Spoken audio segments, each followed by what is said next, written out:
ప్రస్తుతం నేను వీరవరం గ్రామంలో ఉన్నాను. మనతో పాటు మాజీ మంత్రి, కాకినాడ మాజీ ఎంపీ తోట నరసింహ గారు ఉన్నారు. ఆయనతో మాట్లాడే ప్రయత్నం చేద్దాం. సార్ నమస్కారం. ముందుగా మీకు నూతన సంవత్సర అడ్వాన్స్ శుభాకాంక్షలు. సార్, మళ్ళీ ఈ ప్రాంతం మెట్ట ప్రాంతానికి మిమ్మల్ని ఒక టైగర్గా భావిస్తూ ఉంటారు అందరూ కూడా. మళ్ళీ పాలిటిక్స్లో ప్రత్యక్ష రాజకీయాల్లోకి మీరు ఎంట్రీ ఇస్తున్నారని ఈ మధ్యన ఎక్కువగా ప్రచారం జరుగుతుంది. ఏంటి సార్, ఎట్లా ఉండబోతుంది మీ సెకండ్ ఇన్నింగ్స్ ప్రయాణం? అందరికీ తెలిసిందే, నేను రాజకీయంలోకి 2004లో రావడం జరిగింది. 2004లో దివంగత డాక్టర్ వైఎస్ రాజశేఖర రెడ్డి గారి యొక్క ఆశీస్సులతో నేను జగ్గంపేట నియోజకవర్గ శాసనసభ్యునిగా పోటీ చేయడం జరిగింది.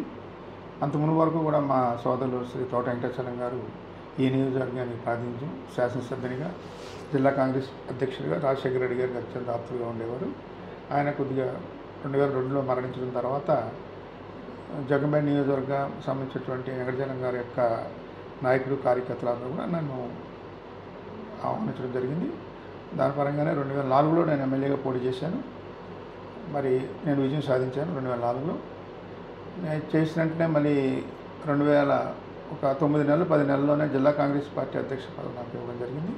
అప్పుడు దివంగత నేత శ్రీ వైఎస్ జక్కంపూడి రామ్మోహన్ గారి నేతృత్వంలో అప్పటి నుంచి చేస్తుండగా మరి 2009 ఎన్నికల్లో కూడా మరొకసారి రాజశేఖర రెడ్డి గారు నాకు అవకాశం కల్పించారు.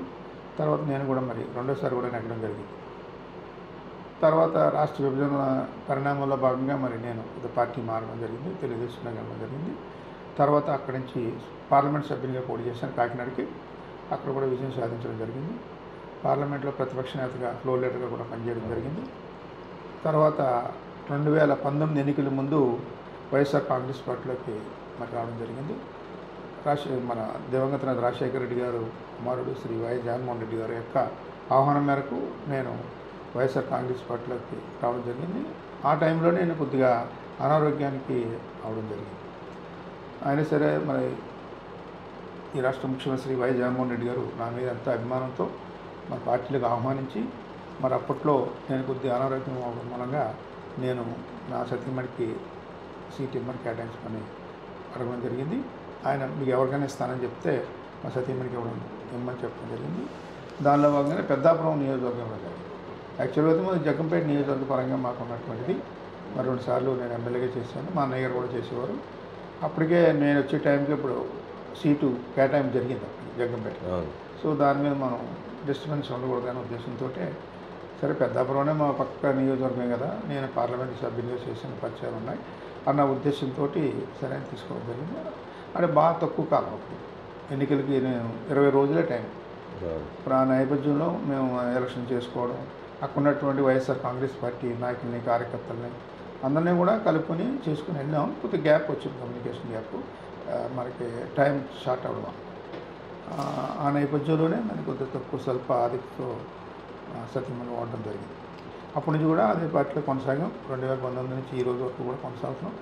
మరి ఎప్పటికప్పుడు వైఎస్ జగన్మోహన్ రెడ్డి గారిని కలుసుకోవడం, ఆయన కూడా నా ఆరోగ్యం పట్ల చాలా చాలా చాలా మరి చాలా ఇదిగా నా మీద ఆందోళనతో ఉండడం, నా ఆరోగ్యం గురించి ఆయన చాలాసార్లు వాకప్ చేయడం, మరి వైద్యానికి సంబంధించినటువంటి అధికారులందరికీ కూడా నాకు సరైన వైద్య సేవలు చేయమని అధికారులకి, మరి ఆయన యొక్క సీఎం ఆఫీస్లో ఉన్నటువంటి కొంత 2-3 ఐఏఎస్ ఆఫీసర్లు కూడా చెప్పడం కూడా జరిగింది. నర్సులకి ఏ రకమైనటువంటి వైద్య సేవలు కావాల్సిన మీరు అందరూ కూడా అటెండ్ అవ్వండి అని మా ముందే ఆయన ఆదేశాలు ఇవ్వడం కూడా జరిగింది. సార్, 2014 నుంచి 2019 వరకు మీరు కాకినాడ ఎంపీగా పనిచేసిన సమయంలో మీరు చాలా ఆరోగ్యంగా ఉన్నంత వరకు కూడా నియోజకవర్గం అంటే పార్లమెంట్ సెగ్మెంట్కి సంబంధించి కాకినాడ మెయిన్ లైన్ అనేది ఒక ప్రపోజల్ని మీరు పార్లమెంట్ దాకా తీసుకెళ్ళడం, దాన్ని ఆమోదింపు చేయడం కూడా చేశారు. అయితే తర్వాత కాలక్రమేణా కొంచెం మీరు అనారోగ్యం పాలవటం, కొంత యాక్టివ్ పాలిటిక్స్ కూడా దూరం అయ్యారు. అయితే కోలుకున్న తర్వాత మళ్ళీ తిరిగి మీరు మళ్ళీ రేస్లోకి వచ్చారు. ఎట్లాగా ఓవర్కమ్ అయ్యారు సార్? ఈ సిచ్యువేషన్లన్నింటినీ ఎట్లాగా అధిగమించారు? అంటే మరి భగవంతుని ఆశీస్సులు, మరి నా అభిమానులు, ప్రజలు వారందరి యొక్క అనేక రకాలుగా నా గురించి ప్రార్థనలు కానీ, పూజలు కానీ అందరినీ కూడా మొక్కుకోవడం, నేను రావాలి, తిరగాలి, ఆరోగ్యంగా ఉండాలనుకునే చాలామంది అభిమానులు, చాలామంది కోరుకునేవారు ఈ నియోజకవర్గ పరంగా. వారందరి యొక్క మరి పూజ ఫలితం, ప్రార్థన ఫలితం, ఏ రకమైనటువంటి విధానం అయినా సరే నేను చాలా త్వరగా కోలుకోవడం జరిగింది. అంటే ఒక స్టేజ్లో బాగా కొలాప్స్ అయ్యే స్టేజ్కి రావడం, అయినా సరే నేను మన నిలదొక్కుని ఒక విల్ పవర్తో నేను ఉండడం జరిగింది. దాని రూపేనే నేను మరీ ప్రజలకు వెళ్ళాలనే ఉద్దేశంతో, దృఢమైన సంకల్పంతో ప్రజలకు సేవ చేయాలి. నేను 15 సంవత్సరాలు ఈ నియోజకవర్గ ప్రజలకు అనేక రకాల సేవలు చేశాను, ఇంకా చెయ్యాలి అనుకునే ఉద్దేశంతో మరి నాకు భగవంతుని ఆశీస్సులతో ఈరోజు నేను మరి ఆ రకమైన అపాయాల నుంచి బయటకు రావడం జరిగింది. వచ్చిన ధర్మిలా మన జగన్మోహన్ రెడ్డి గారు కూడా నా మీద ఎంతో ప్రత్యేకమైనటువంటి ఆరోగ్యం పట్ల శ్రద్ధ చూపించేవారు. ఆ నేపథ్యంలో మరి ఆయన నా ఆరోగ్యం బాగుండాలని పదే పదే కోరడం, ఎప్పటికప్పుడు వాకప్ చేయడం జరుగుతూ ఉండేది. మరి ఆయన యొక్క నా మీద ఉండేటువంటి ప్రేమ వాత్సల్యం మూలంగానే మరి ఈరోజు నేను ఇలా నిలదొక్కుని ప్రజలకు మధ్యకి వెళ్ళాలనుకుని గత 6-7 నెలలుగా ఈ నియోజకవర్గంలో పర్యటిస్తూ ఉన్నాను. ఆత్మీయ సమావేశాలను పెట్టి నేనే నేరుగా గత 2 సంవత్సరాలు 3 సంవత్సరాలుగా గ్యాప్ వచ్చినా సరే నియోజకవర్గంలో ప్రజల్లో నాకు ఒక రకమైన గుర్తింపు ఉంది, ప్రజల్లో ఉంది. కార్యకర్తలు నాయకులు ఎలాగ ఉంటారు, ప్రజల్లో కూడా నేనంటే ఒక అభిమానం ఉంది. నేను అనేక కార్యక్రమాలు చేశాను నియోజకవర్గంలో. గతంలో ఎప్పుడూ లేనటువంటి పనులు చేసి పెట్టాను.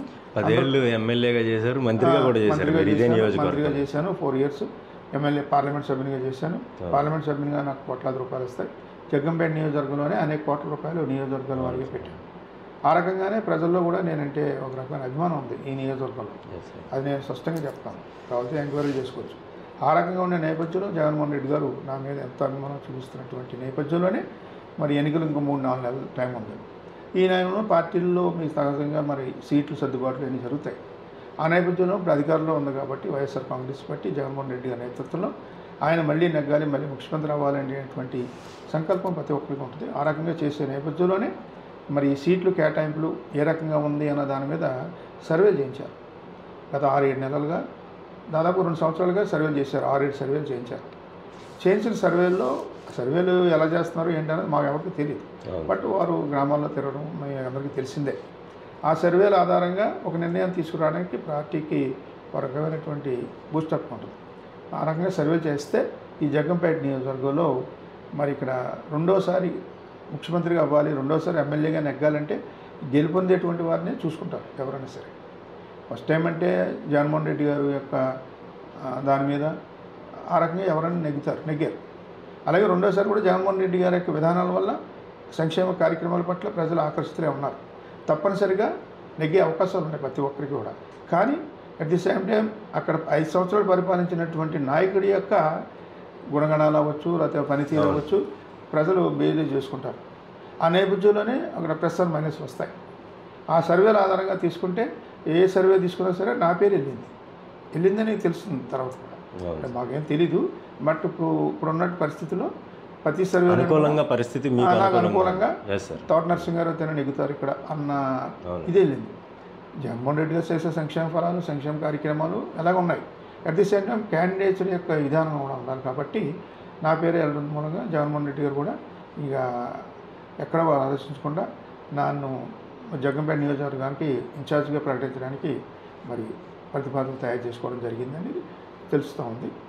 మరి నిజంగా నేను ఏదైతే మరి ప్రజలు మరి దేవుడు నాకు ఈరోజు ఒక రకమైనటువంటి ప్రాణభిక్ష పెట్టారు. మరి ఈరోజు దానిలో భాగంగానే జగన్మోహన్ రెడ్డి గారు నాకు రాజకీయ పునర్జన్మ ఇచ్చినట్టుగా నేను భావిస్తూ ఉన్నాను. రాజకీయ పునర్జన్మ 100% ఆయన ఇవ్వడం వల్ల ఈరోజు నేను మరి నిలదొక్కుని ప్రజల్లోకి వెళ్ళేటువంటి అవకాశం ఆయన నేరుగా కల్పిస్తున్నటువంటి పరిస్థితి. మీరు 2004, 2009 జగ్గంపేట అసెంబ్లీ నుంచే పోటీ చేశారు. తొలి ప్రయత్నంలో కానీ మళ్ళీ ప్రయత్నంలో 2 సార్లు కూడా విజయం సాధించారు. మంచి మంత్రి పదవి కూడా మీకు దక్కిన పరిస్థితి కనిపించింది. తర్వాత రాష్ట్రంలో జరిగిన పరిణామాల్లో భాగంగా మీరు టీడీపీలోకి వెళ్ళారు.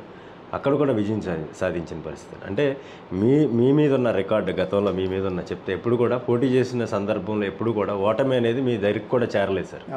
ఇప్పుడు అదే పరిస్థితి రిపీట్ అయ్యే అవకాశం ఉందంట? డెఫినెట్గా 100%. నేను ఎప్పుడు ఓటమి చెందాను. ఎందుకంటే ఎలక్షన్ ఎలా చేయాలో నాకు తెలుసు, ప్రజలు ఏ దగ్గరికి ఏ రకంగా వెళ్ళాలో తెలుసు. అంతేకాకుండా నేను చేసినటువంటి అభివృద్ధి కార్యక్రమాలని ప్రజలతో నేను ఉండేటువంటి విధానం ప్రజలకు తెలుసు. ఈ నియోజకవర్గంలో ప్రతి ఒక్కరితో కూడా నేను సామరస్యంగా ఉంటాను. ప్రతి ఒక్కరి మీద ఏ రకంగా అనేటువంటి వారి మీద ఇంకో రకమైనటువంటి విధానం నేను ఎప్పుడు కూడా ప్రజల మీద చేయలేదు. ఆ నాయకుల మీద, ప్రతిపక్ష నాయకుల మీద కూడా నేను ఎప్పుడు కక్షాదింపు చర్యలు అనేది చేసే పరిస్థితి లేదు ఎప్పుడు కూడా.